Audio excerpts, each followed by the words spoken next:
ಈ ಪಕ್ಷವನ್ನ ಕಟ್ಟುತ್ತೇನೆ, ಪ್ರಾಮಾಣಿಕ ವ್ಯಕ್ತಿಗಳಿಗೆ ಟಿಕೆಟ್ ಸಿಗುವ ಅವಕಾಶವನ್ನ ಕಲ್ಪಿಸಿಕೊಡ್ತೇನೆ, ಪಕ್ಷದ ಕಾರ್ಯಕರ್ತರನ್ನ ಉಳಿಸ್ತೇನೆ ಅಂತ ದೇವೇಗೌಡರಿಗೆ ಮಾತು ಕೊಟ್ಟಿದ್ದೀನಿ ಅಂತ ನಾಗಮಂಗದಲ್ಲಿ ನಡೆದ ಜನರೊಂದಿಗೆ ಜನತಾದಳ ಕಾರ್ಯಕ್ರಮದಲ್ಲಿ ಯುವ ನಾಯಕ ನಿಖಿಲ್ ಕುಮಾರಸ್ವಾಮಿ ಹೇಳಿದ್ರು. ಇವತ್ತು ಒಂದು ಮಾತನ್ನ ಹೇಳ್ತೇನೆ ನಮ್ಮ ಪಕ್ಷದ ಕಾರ್ಯಕರ್ತ ಬಂಧುಗಳಿಗೆ. ನಿಮ್ಮ ಗ್ರಾಮ ಪಂಚಾಯಿತಿ, ನಿಮ್ಮ ಜಿಲ್ಲಾ ಪಂಚಾಯಿತಿ, ತಾಲೂಕು ಪಂಚಾಯಿತಿ ಚುನಾವಣೆಗಳು ಡಿಸೆಂಬರ್ ತಿಂಗಳಲ್ಲಿ ಗ್ರಾಮ ಪಂಚಾಯಿತಿ ಚುನಾವಣೆ ನಡೀಬೇಕಾಗಿದೆ. ತಯಾರಾಗಿ ಹಳ್ಳಿ ಹಳ್ಳಿಗಳಲ್ಲಿ ಜನಗಳ ಜೊತೆ ಇರಿ, ಜನಗಳ ಜೊತೆ ಬೆರೆಯೋಣ. ಜನಗಳ ಕಷ್ಟದಲ್ಲಿ, ಅವ್ರ ಸುಖದಲ್ಲಿ ನಾವು ಪಾಲ್ದಾರರಾಗಿರೋಣ. ಜನ ನಮ್ಮನ್ನು ಗುರುತಿಸ್ತಾರೆ, ಈ ಪಕ್ಷ ನಿಮ್ಮನ್ನು ಗುರುತಿಸುತ್ತೆ. ಒಬ್ಬ ಪಕ್ಷದ ಕಾರ್ಯಕರ್ತನಾಗಿ ನಿಖಿಲ್ ಕುಮಾರಸ್ವಾಮಿ ನಿಮಗೆ ಭರವಸೆ ಕೊಡ್ತಾನೆ. ಇಲ್ಲಿ ಸುರೇಶ್ ಅಣ್ಣ ಇರ್ಬೋದು, ಅಂದಾನಿ ಸಾಹೇಬ್ರು ಇರ್ಬೋದು, ನಮ್ಮ ಎಚ್ ಟಿ ಮಂಜಣ್ಣ ಅವರು ಇರ್ಬೋದು, ಯಾರೇ ಇರ್ಬೋದು, ಅಭ್ಯರ್ಥಿಗಳ ಜೊತೆ ಕೂತು ಚರ್ಚೆ ಮಾಡ್ತೇನೆ, ಅವಕಾಶಗಳು ಕಲ್ಪಿಸ್ಕೊಡ್ತೇವೆ. ಧೃತಿಗೆ ಹೇಳೋದು ಬೇಡ. ಇದು ನೀವು ಕಟ್ಟಿರ್ತಕ್ಕಂಥ ಪಕ್ಷ, ಇದು ನಿಮ್ಮ ಪಕ್ಷ, ಇದು ಕಾರ್ಯಕರ್ತರ ಪಕ್ಷ. ನಾಯಕರನ್ನ ಫ್ಯಾಕ್ಟ್ರಿ ನಾಯಕರುಗಳನ್ನ ತಯಾರಿ ಮಾಡಿದ್ದೀರಿ. ನೀವು ನಾಯಕರುಗಳ ತಯಾರಿ ಮಾಡಿ ಕಳಿಸಿದ್ದೀರಿ. ಮುಂದಿನ ದಿನಗಳಲ್ಲಿ ಈ ಪಕ್ಷದಲ್ಲಿ ಶಾಸಕರಾಗ್ತಕ್ಕಂಥವ್ರನ್ನ ಪ್ರಾಮಾಣಿಕರನ್ನ ಗುರುತಿಸೋಣ, ಪ್ರಾಮಾಣಿಕರಿಗೆ ಅವಕಾಶ ಮಾಡ್ಕೊಳ್ಳೋಣ. ಅವನ ಹತ್ರ ದುಡ್ಡದೆ, ಅವನ ಹತ್ರ ಒಂದು 50 ಕೋಟಿ ಇಟ್ಕೊಂಡವನೇ ಚುನಾವಣೆ ಮಾಡಕ್ಕೆ.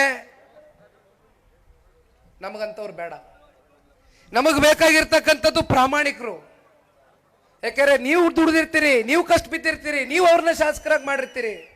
ಕೊನೆಗೆ ಪಕ್ಷಕ್ಕೆ ಮೋಸ ಮಾಡಿ ಹೋಗ್ತಕ್ಕಂಥದ್ದು ಅಷ್ಟೇ ಅಲ್ಲ, ಪಕ್ಷಕ್ಕೆ ಮೋಸ ಮಾಡ್ತಕ್ಕಂಥವ್ರು ಎತ್ತ ತಾಯಿಗೆ ಮೋಸ ಮಾಡ್ತಕ್ಕಂಥ ಇದಕ್ಕಿಂತಲೂ ಕಡೆ ಅಂತಕ್ಕಂಥದ್ದನ್ನ ಈ ಸಂದರ್ಭದಲ್ಲಿ ಹೇಳ್ಬೇಕಾಗ್ತದೆ. ಈ 3 ವರ್ಷ ನಾನು ಯಾಕೆ ಈಗಲೇ ಬೀದಿಗೆ ಇಳಿದಿದ್ದೀನಿ ಅಂದ್ರೆ, ಚುನಾವಣೆ ಟೈಮ್ ಅದೇ, ಮುಂದಿನ ವಿಧಾನಸಭಾ ಚುನಾವಣೆ ನೋಡ್ಕೊಳ್ಳುವ. ಇವತ್ತು ನಾನು ಈ ಪಕ್ಷದ ಕಾರ್ಯಕರ್ತನಾಗಿ ಪಕ್ಷದ ವರಿಷ್ಠರು ಸನ್ಮಾನ್ಯ ದೇವೇಗೌಡರು ಸಾಹೇಬ್ರಿಗೆ ಇರ್ತಕ್ಕಂಥ ವಾಸ್ತವಾಂಶ ಅವ್ರ ಮುಂದೆ ಇಡಬೇಕು. ಯಾರು ನಿಜಕ್ಕೂ ಕಷ್ಟಪಟ್ಟು ದುಡಿತಾವ್ರೆ, ಯಾರು ಹಿಂದುಳ್ಕೊಂಡವ್ರೆ ಪಾರ್ಟಿಲಿ, ಅವ್ರನ್ನ ಮುಂದೆ ಬರಕ್ ಬಿಡ್ತಾ ಇಲ್ಲ, ಅಂತವ್ರನ್ನ ಆಚೆ ತಗೊಬರ್ಬೇಕು, ಅಂತವ್ರನ್ನ ಗುರುತಿಸ್ಬೇಕು, ಅಂತವ್ರಿಗೆ ಟಿಕೆಟ್ ಕೊಡಬೇಕು, ಸ್ಥಾನಮಾನ ಕೊಡಬೇಕು. ಆಗ್ಲೇ ಈ ಪಕ್ಷ ಇನ್ನು ಉಳಿಲಿಕ್ಕೆ ಸಾಧ್ಯ, ಬೆಳಿಲಿಕ್ಕೆ ಸಾಧ್ಯ. ಸನ್ಮಾನ್ಯ ದೇವೇಗೌಡರು ಸಾಹೇಬರು ಮೊನ್ನೆ ನಾನು ನಮ್ಮ ದೇವದುರ್ಗಕ್ಕೆ ಹೋದಾಗ ಹೆಲಿಕಾಪ್ಟರ್ ಬರ್ತಾ ಇದ್ವಿ ಇಬ್ರು. ಅವರು ನನಗೆ ಭಾವನಾತ್ಮಕವಾಗಿ ಒಂದು ಮಾತನ್ನ ಹೇಳಿದ್ರು. ಒಳಗಡೆ ಬಹಳ ನೋವಾಯ್ತು.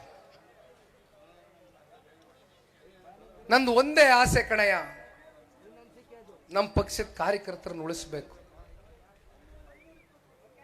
ನಮ್ಮನ್ನು ಬೆಳೆಸಿದರೆ ಕಣೋ, ಏನು ನಿರೀಕ್ಷೆ ಇಲ್ದಿರ ನನ್ನ ಹೋರಾಟಕ್ಕೆ ಬೆಂಬಲವಾಗಿ ನಿಂತು ಪಕ್ಷನ ಇಷ್ಟು ದೊಡ್ಡ ಮಟ್ಟದಲ್ಲಿ ಬೆಳೆಸ್ಕೊಂಡಿದ್ದಾರೆ ಅಂತ ಕಾರ್ಯಕರ್ತರನ್ನ ಉಳಿಸ್ಕೋಬೇಕು ಕಣಯ್ಯ. ಇನ್ನು 3 ವರ್ಷದಲ್ಲಿ ನನ್ನ ಕಣ್ಣೆದುರುಗಡೆ ಈ ಪಕ್ಷವನ್ನ ಅಧಿಕಾರಕ್ಕೆ ತಗೊಂಡು ಬರಬೇಕು ಸ್ವತಂತ್ರವಾಗಿ. ಅದು ಒಂದೇ ನನಗೆ ಆಸೆ ಕಣಪ್ಪ ಅಂತ ಹೇಳಿದ್ರು. ನಾನು ದೊಡ್ಡ ಸಾಹೇಬ್ರಿಗೆ ಹೇಳಿದ್ದೇನೆ, ನೀವು ಶತಾಯುಷಿಗಳಾಗಿ ಬದುಕ್ತೀರಿ. ನಿಮ್ಮಂತ ಪುಣ್ಯಾತ್ಮರಿಗೆ ಸಾವಿಲ್ಲ. ನೀವು ಶಾಶ್ವತವಾಗಿ ಪ್ರತಿಯೊಬ್ಬ ಹೃದಯದಲ್ಲಿ ಇವತ್ತು ನೆಲೆ ಊರಿದ್ದೀರಿ. ನೀವು ಮಾಡಿರ್ತಕ್ಕಂಥ ಒಳ್ಳೆ ಕೆಲಸ, ನಿಮ್ಮ ಸಮಾಜ ಕಟ್ತಕ್ಕಂಥ ಒಂದು ಚಿಂತನೆ, ಆ ಕಾಳಜಿ, ಅದನ್ನ ನಮ್ಮ ಪಕ್ಷದ ಕಾರ್ಯಕರ್ತರು ನಾವೆಲ್ಲ ಮುಂದುವರ್ಸ್ಕೊಂಡು ಹೋಗ್ತೀವಿ. ನಿಮ್ ಕಣ್ ಮುಂದೆ ಈ ಪಕ್ಷ ಬೆಳೆಸ್ತೇವೆ, ಕಟ್ತೇವೆ ಅಂತಕ್ಕಂಥ ಮಾತನ್ನ ನಿಮ್ ಪರವಾಗಿ ನಾನು ಕೊಟ್ಟು ಬಂದಿದ್ದೇನಣ್ಣ ದೇವೇಗೌಡರ ಸಾಹೇಬರಿಗೆ. ಈ ಪಕ್ಷ ಕಟ್ಬೋದಲ್ವೇ, ಉಳಿಸ್ಕೋಬೋದಲ್ವಾ? ನೀವು ತೀರ್ಮಾನ ಮಾಡ್ಕೋಬೇಕಣ್ಣ. ನಿಮ್ ಸಹಕಾರ ಮುಖ್ಯ. ನೀವಿದ್ರೆ ನಾವು, ನಮ್ಮಂತವ್ರು ಎಷ್ಟು ಜನ ಬೇಕಾದ್ರೆ ನೀವು ಸೃಷ್ಟಿ ಮಾಡಿದ್ದೀರಿ. ಇತಿಹಾಸ ಇದೆ, ಜನತಾದಳ ಪಕ್ಷಕ್ಕೆ ಇತಿಹಾಸ ಇದೆ. ಆ ಇತಿಹಾಸವೇ ಜನತಾದಳ ಪಕ್ಷದ ಕಾರ್ಯಕರ್ತರ ಶಕ್ತಿ, ಶ್ರಮ, ದುಡಿಮೆ. ಅದನ್ನ ನಾವು ಎಂದೂ ಕೂಡ ಮರಿಲಿಕ್ಕಾಗಲ್ಲಣ್ಣ. ಈಗಾಗಲೇ ಸಮಯ 5 ಗಂಟೆ ದಾಟಬಿಡದೆ. ಸುರೇಶ್ ಅಣ್ಣನ ಮನೇಲಿ ಮುದ್ದೆ ಉಪ್ಸಾರು, ಇವತ್ತು ಸೋಮವಾರ ಈಶ್ವರನ ದಿನ, ಇವತ್ತೇನು ನಾಟಿ ಕೋಳಿ ಗೀಟಿ ಕೋಳಿ ಇಲ್ಲ. ತಿನ್ಕೊಂಡು ನಿಮ್ಗೆಲ್ಲ ಫೋಟೋ ಗಿಟ ತಗೊಂಡು ನಿಮ್ ಜೊತೆ ಕೂತ್ ಮಾತಾಡ್ಕೊಂಡು ಕಾಫಿ ಕುಡ್ಕೊಂಡು ಹೋಯ್ತೀನಿ. ಆಗ್ಬೋದಾ? ಒಳ್ಳೇದಲ್ಲ ಅಣ್ಣ. ಜೈ ಹಿಂದ್, ಜೈ ಕರ್ನಾಟಕ. ನಾನು 86 kg ಇದ್ದವಳು 71 kg ಬಂದಿದ್ದೀನಿ. ವಯಸ್ಸಾದ್ಮೇಲೆ ಸ್ಮಾರ್ಟ್ ಆಗಿ ಕಾಣ್ತೀರಾ ಅಂದ್ರೆ ಜಿನ್ನಿ. 126 kg ವೇಟ್ ಇದೆ. ನಾವು ಈಗ 114 kg ಲೆಕ್ಕ ಬಂದಿದ್ದೀವಿ. ಯಾವುದೇ ಸೈಡ್ ಎಫೆಕ್ಟ್ ಆಗಿಲ್ಲ ನಮಗೆ. 84ರಿಂದ 50 kg ಬಂದೆ. ಆಮೇಲೂ ಸಣ್ಣಗೆ ಫಿಟ್ ಆಗಿದ್ದೀನಿ. ಅದಕ್ಕೆ ನಾನು ಯೂಸ್ ಮಾಡ್ತಾ ಇರೋದು ಜೀನಿ ಸ್ಲಿಮ್. 84ರಿಂದ 50 kg ಬಂದೆ. ಆಮೇಲೂ ಸಣ್ಣಗೆ ಫಿಟ್ ಆಗಿದ್ದೀನಿ. ಅದಕ್ಕೆ ನಾನು ಯೂಸ್ ಮಾಡ್ತಾ ಇರೋದು ಜೀನಿ ಸ್ಲಿಮ್. ಸಣ್ಣ ಆಗಕ್ಕೆ ಜೀನಿ ಸ್ಲಿಮ್ ಯೂಸ್ ಮಾಡದೆ ಹೆಲ್ದಿನೂ ಅದೇ.